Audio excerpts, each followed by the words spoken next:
Hi everyone, welcome back to Easy Bite Cooking. Today I'll show you how to make homemade almond milk and then turn it into a creamy banana oat smoothie. Start with 1 cup of almonds, soak them overnight. After soaking them, drain them, rinse them and peel them. Add them into your blender with 3 cups of water. Strain the mixture through a nut milk bag or a clean cloth to remove the fat. I used my sieve. Here is your fresh, creamy almond milk, perfect for smoothies, breakfast meals, or drinking on its own. And now let's make a quick banana oat smoothie.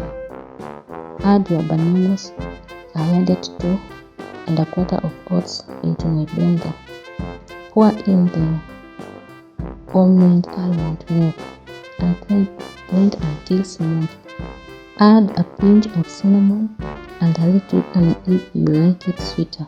Blend until smooth and creamy. And that's it. A nourishing, fulfilling smoothie made with fresh almond milk. Try this easy recipe and let me know how it goes. Don't forget to like, share and subscribe for more healthy recipes. Stay healthy, stay blessed. See you in the next video.